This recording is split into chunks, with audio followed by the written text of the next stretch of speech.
Just go for it, bro. No, I'm just telling you the real, bro. A stud came up with the idea of double cheeked up. She had hella ass. I didn't want to be like, damn, you think it's fun? I was like, well, how would I come at a stud? How would I tell her she look good? Then you said it. You double cheeked up. At first, I told her she had one of them African museum booties. You know them big ass. When you look, yeah, okay. It's a picture of a lady named Sarah Bartman. Okay. And she used to be, you know the story of Sarah Bartman. They used to worship the ass, but then treat her like shit. And right. It was a whole thing. So I told her she had an African museum booty. And then she kind of felt disrespected. And I was like, but, you know, you double cheeked up. And the rest is history. Listen, bro. What I love is the fact that you are finally getting the recognition that you deserve because you've always been this steady. Yeah. You've never changed. You've always been hilarious. You've always had this offbeat, quick style of comedy. Yeah. And not only do black people love you, white people love you as well. Tell me about the last, maybe Side note, years? just performed for 3,600 Indians. What? Them niggas love me too. Shout out to all my Indian. I'm about to get adopted, married, and some more shit. I got arranged marriages coming up. I said yes to about 3 people. Tell me about the show. Oh, I opened for, I hosted for Russell Peters. Okay. I was doing all weekend at the Brand Improv. Mm-hmm. And I usually, you know how you do a show, see, like Clay, you do, so it's like you kind of know who the audience is going to be before you get there. I'm on the show with Mike Epps, it's probably going to be all niggas, you know? I'm on the show with Russ. I was like, I don't know what, and I looked in the front row. The first 5 tables was all Indian, and then I was like, okay, this is who here tonight. And still proceeded to be myself, and you know. And it worked. Yeah. Dude. First of all, Russell Peters is a really nice guy. It's too nice. I'd be like, bro, I'm not trying to fuck. Nigga, you want some dinner? You want the bottle? Nigga, like, I'm taking the bottle out the room, out the green room every night, because they, you know, he Russell, so they whatever he want. He get it. You don't drink, nigga. Give me this. I got some hoes coming back to the room. You don't drink. Tell me. All right, so let's go back. How does everything start for you? Not stand-up. I know how stand-up starts. How does everything start to go for you? You get into the internet, social media world. Mm-hmm. Take me through it.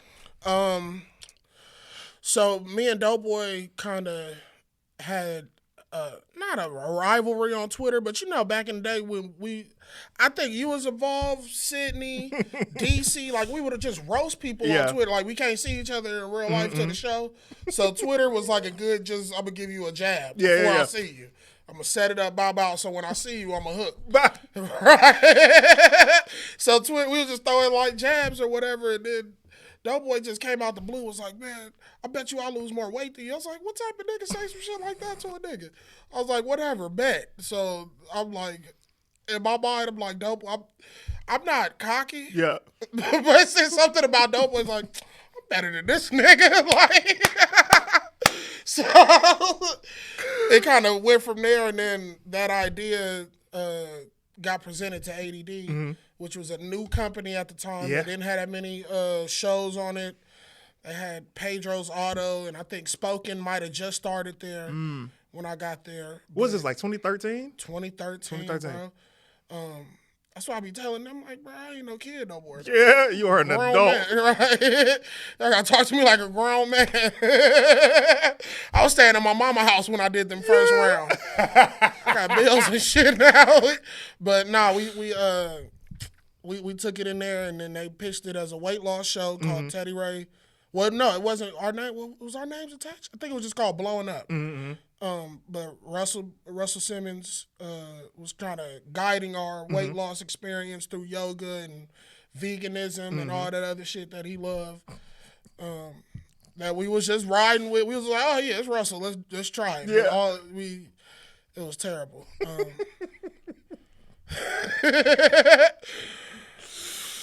People say that about getting healthy. That shit was terrible.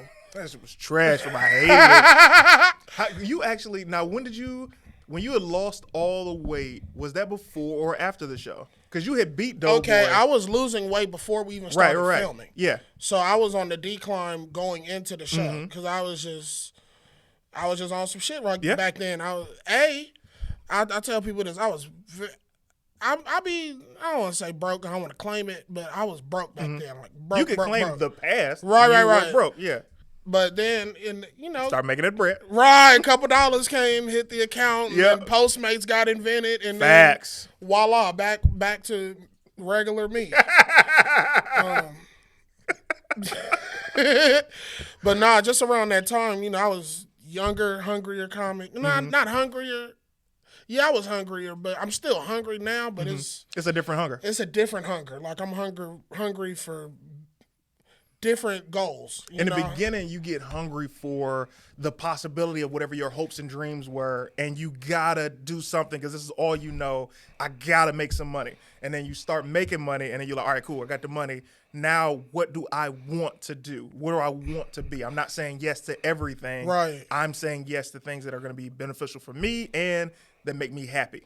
And that align with your purpose. I noticed, too, like, I done been offered stuff that I was just like, and people will look at you crazy like, you turn that down? Right. But this could be da-da-da-da-da. And I'm like, but I wasn't feeling it. Like, I know I killed the audition, but I just wasn't feeling it. Like, what do you want? Like, where do you see?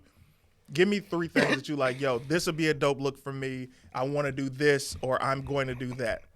Right now, I'm trying to get my Ice Cube on. So writing is heavy in my world right now. Just because before, like with comedy, like you write, but it's a different way to write joke stand up versus a script. Yes. And I had to take time because I just thought, oh, now I write a joke, now I write a script. But and then in a sense you can, but it takes time to learn different format.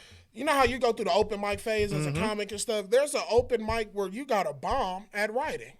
And I didn't like that part at first. Oh, you just wanted to go straight from the band. Right. Yeah. Let's sell these scripts. And I wrote it.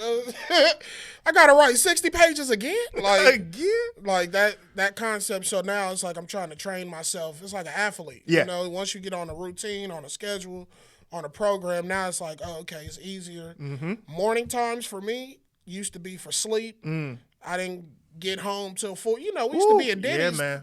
Late. Clayton, side note, used to have niggas, I don't know what he was going through at the house. He'll be like, man, don't go home. Let's kick it. We just get started. Like, you just want to hang out, 4 in the morning, my nigga. We jumped out. We sitting in the Denny's. The morning shift about to come and take over.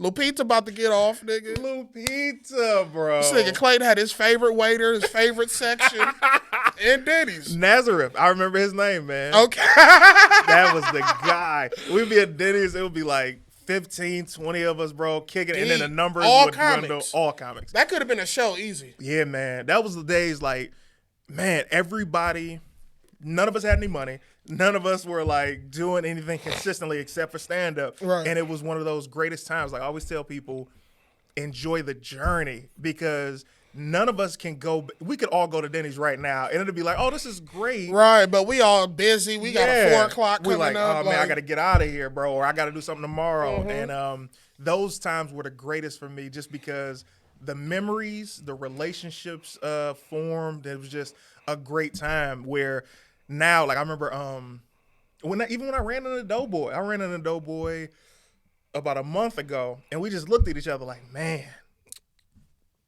It's like making it on the other, like, okay, you know how they got the Olympic, what's that, the relay? Yeah. And it's like, we finished the race. We still racing. Yep. But we finished this part. And so now we sitting there sweating, looking at each other like, damn, that first leg was a motherfucker, wasn't it? You got through that shit, though. All right, now we got to get through the second leg. Like, Yeah, that's exactly what it is. That's a great analogy. That is exactly what it is. Man, I'm proud of all my brothers in comedy. Like, y'all, quiet as it's kept on, I'm not a real emotional type of nigga. But You're not. Y'all really saved my life just on man.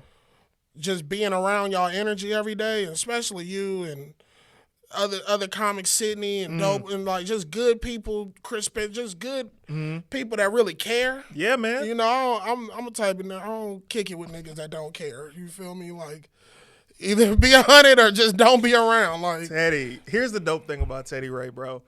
When did you start comedy? When did I first meet you? I started comedy April 24th, 2010. I was 19. Okay, so I met you, if not right then, a month after. Right. Very Bro, quickly after. You were like the first time you see Teddy Ray is just like now. The first thing he says is hilarious. And you just laugh and it's like, what did you just say? And then you repeat it. And it's like that energy. You always been a great dude. I remember dropping you off at your granny's crib. You like, we over here. I'm like, all right. Because I stayed around the corner from the Union. Right around the corner. And you've just always had such a great energy about yourself, man. You attract people to you.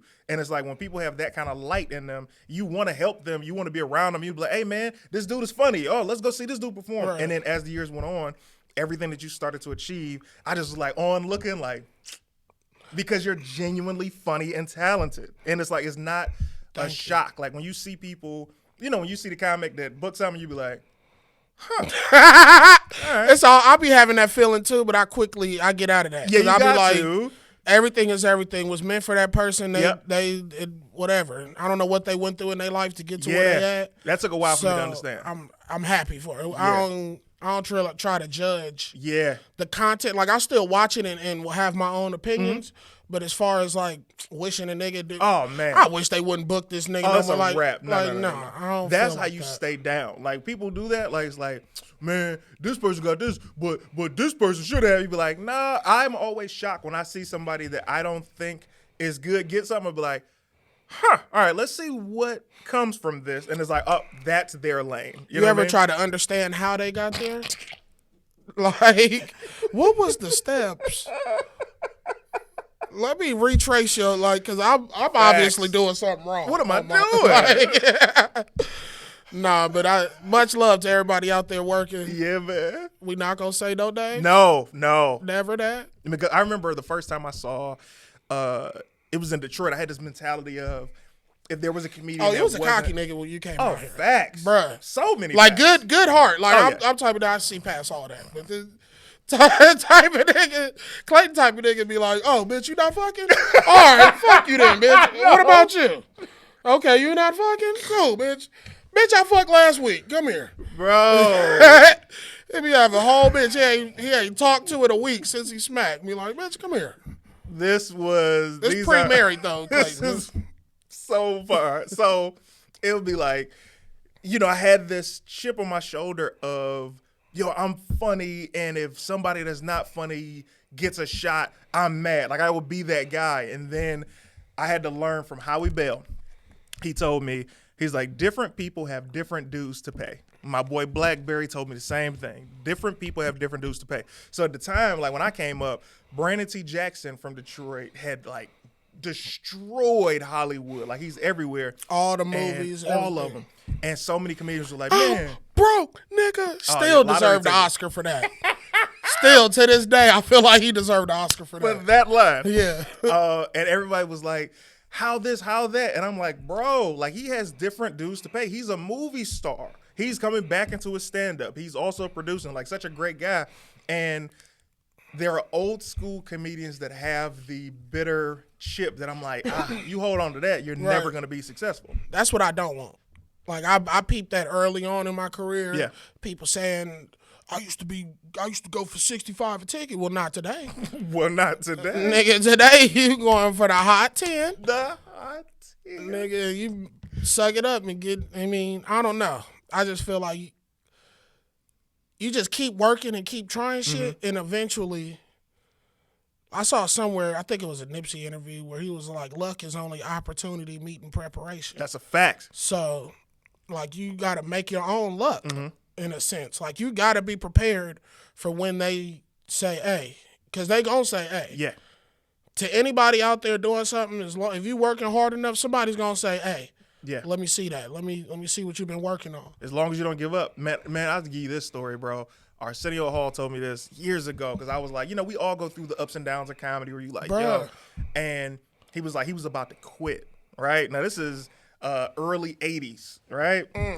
Ain't no internet around. There aren't a lot of black people on TV. And he's like, he's about to quit, go back home to Ohio. And he packed his bags up. He's about to go downstairs and get like back on that bus to go home. His phone rings. And he looks at the phone like, I thought this was turned off, right? Picks the It phone ain't, up. man. God is good, God bro. is good, bro. God is crazy. Picks his phone up. It's Patti LaBelle. She says, yo, you are so funny. Would you like to go on the road with me? And he's like, yes. I'm about packed right now. I'm back right Crazy. now. Crazy. I got my bags on me right. I just got back into town. You trying to lie. That's what's up. And he's, you know what I mean? So it's like, And right now when he's you Arsenio Hall. Right when you think it's over, bro, like just stay in it. I always tell people, if you're in LA or whatever you're doing now, because you don't really need to be in LA as long the internet is here. Mm-hmm. But as long as you don't, You really don't need to be in LA. It's too much traffic. It's way too much traffic. Home. Clayton is the last nigga I was happy to see from somewhere else. Everybody else got to get the fuck out of here. It's like, Sis, I'm sorry. I don't know if you're from somewhere else, but no, she's from St. Louis. okay. Right. But you're from here, so now give me this, man. You're fans now. I remember seeing you at the Improv, and it was the first time. Like at that moment, I was like, "Oh man, this is the Teddy Ray that they know." Like compared to the Teddy Ray I know, like no matter how old you get, you will always be our little brother. We like, man, we love Teddy. Like never like, not like that. Right. But like this Teddy, I'm happy with this dude.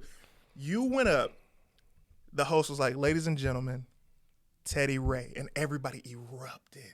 And I'm like, this is fame right here. What does that feel like? It's a lot. I'm such a low key nigga. Yeah. I be shushing the crowd. Shh. We love you. No, we no. love you. I ain't even said shit yet. Calm down. This might go sideways. Calm down. But no, it's crazy though, bro. Like just to be out places and people see me, and like I used to feel weird about it because you know I'm from LA, so it's like somebody run up on you out here. It ain't for nothing positive. So I had to get that out of my system just to realize, you know, my purpose in life, and you know, I walk with God anyway. So it's like I'm not tripping on whatever, but. I done almost socked my first few fans. What? Just because they ran up on you? Right, niggas hopped out the car. I was like, no, this ain't what we do, bro. This is not what we do. Teddy. Once I got used to like knowing that, okay, this is what I do. Yeah. And this is just what comes with it, then it became easier. You know what I'm saying? I just accepted it. And I now I get happy when I see these people. And they be tripping because I guess they run into other people and they don't want to talk. They cool. Nigga, I be, man, you know me? I be having whole conversations. So how your mama doing? How your mama doing? I be on FaceTime people's family. What's up? Hey, little King. How you doing? King. But what's one of your favorite fan interactions you've had? I took my sisters to the movies. First of all, how many sisters? Well, I took 3 of my sisters. How many sisters do you have? 5. Oh, wow. Okay. Yeah. So wait, is it just 6 of you guys total? I got 5 sisters and 2 brothers. Teddy. Okay, keep going. I just found out about this brother, one of the brothers last year. Do y'all look alike? No. Okay. Wow. But, I mean, we got chunky cheeks, but, nigga, that nigga's just overweight. You know, niggas just be fat. I don't know if we look alike. Like, oh, shit, I see it in the cheeks. Like, no, we need to hit the treadmill. So you take 3 of your sisters to the movies? Yeah, I got family in Florida on my dad's side, so these are my dad's kids. You know, I don't get to see. I'm not in Florida that often, so we building, we bombing, we bonding, and this is kind of like a year or 2 in with the ADD stuff. I'm still kind of like whatever about it, like because. Another thing, in LA, people care, but then they like, whatever, nigga. Oh, yeah, At the same time. But when you go to other places, they love you. People flip. So this dude, he was back behind the concession stand, and this mother, he starts screaming. Like, I'm looking around like, did something happen? Like, did I do something to you, right? Bro? Like, I'm still not, it didn't click to me that he knows who I am, and he's seen my videos. But he's like, bro, he went to his manager. I'm like, nigga, you about to get fired. He's like, you don't know who this is? This is Teddy. She's like, nigga, if you don't get back on that goddamn butter and that popcorn. And he was just flipping out. But that was just crazy because, like, my sisters had never seen no shit like that. I had never. So, like, we kind of got to experience that together. Yeah. And they kind of feel like, oh, you get that every day. And I'm like, nah, this is one nigga that screamed at the top of his lungs. That's, like, you got to understand, man. Like, everybody, like, we talk about Denny's, probably about 85% of all of us that were at that Denny's is working. Yeah, and we have a fan base of people that show love. So it's like, I've been out with our friends and I'll see, you know, the love that, you know, people get. Brother, they love you, man. Like the Teddy Ray love, and it's like your hometown. You're from here. All of us came here. You're from here. To get that love in your city has to be one of the greatest feelings in the world. It is, but another, like, not to sound bitter or nothing, but I feel that I am, because I am from out here, it was like a harder, steeper climb to get the love. Because it's like, when people are familiar with you or whatever, it's like, I know you, nigga. I don't trust this comedy thing that you doing. What is it? I don't trust it. My nigga Tony funnier than you. Like, oh, fuck Tony, nigga. Tell Tony to get on stage. What is now? Okay, so take me back to the family room, because this is a room that realistically you put on the map. Like, not only this is one of the most dangerous places in the city, but you made it bigger than what it was when I was going to it. Like, this was like, now this is like showcase. Teddy Ray got this joint. Yeah. Well, me and Brent, shout out to my homie Brent, my cousin. That's crazy. That's your cousin. I did not know that until yesterday.